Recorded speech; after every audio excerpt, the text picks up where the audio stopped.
I used to think of myself as Ben the Bull.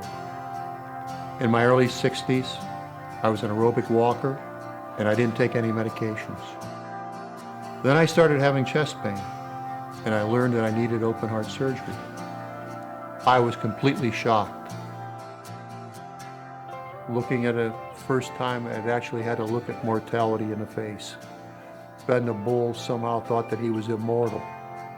Well, this was really a say that, Ben, you're not immortal, and really had to look at mortality right straight in the face and make some very difficult decisions. I had stopped jogging 10, 15 years ago, but I took up aerobic walking. I would do 2 to 3 miles a day with aerobic walking. I was the only one in a neighborhood of 54 homes that had about an acre of lawn, and I used a walk-behind mower to do that as part of my cardiovascular workout.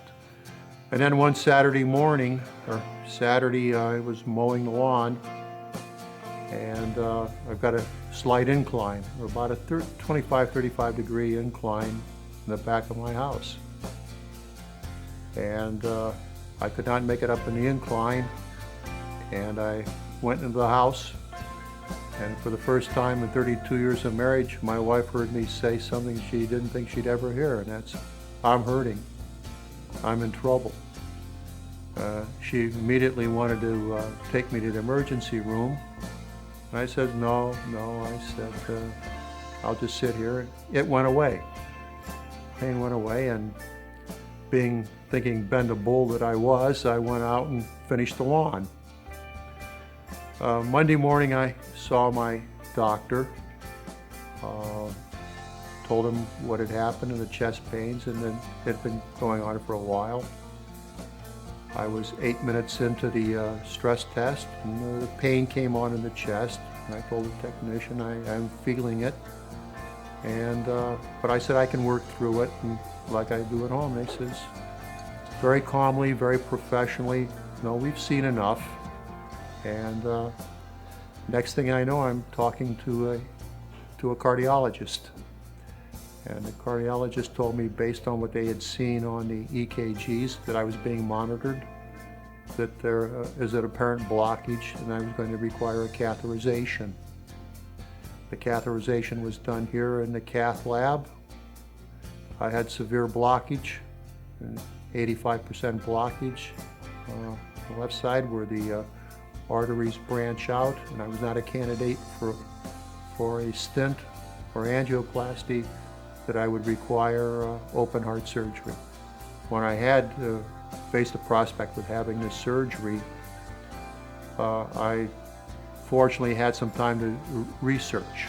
And the thing that pleased me the most that during the research, the Allegiance Hospital took a backseat to no one in terms of cardiac thoracic surgery outcomes.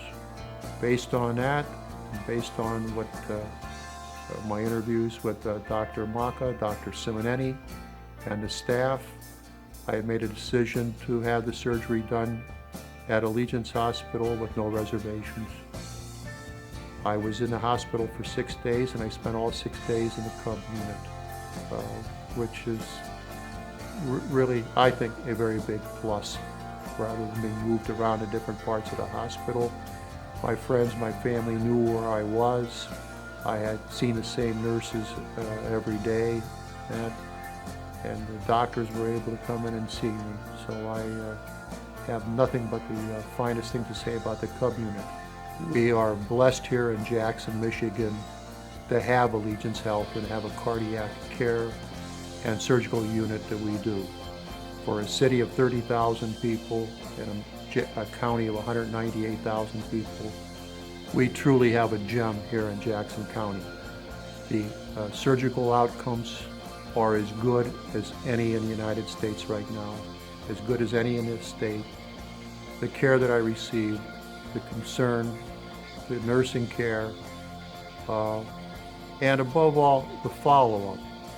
Working with the staff in the cardiac rehab unit, both with the treadmills, the exercise bikes, gave me a sense of confidence. So the cardiac care just didn't end with the surgery or the day that I was discharged from the hospital. It continued in through phase 2 rehab, and right now I am in phase 3 rehab, and it has been a phenomenal experience.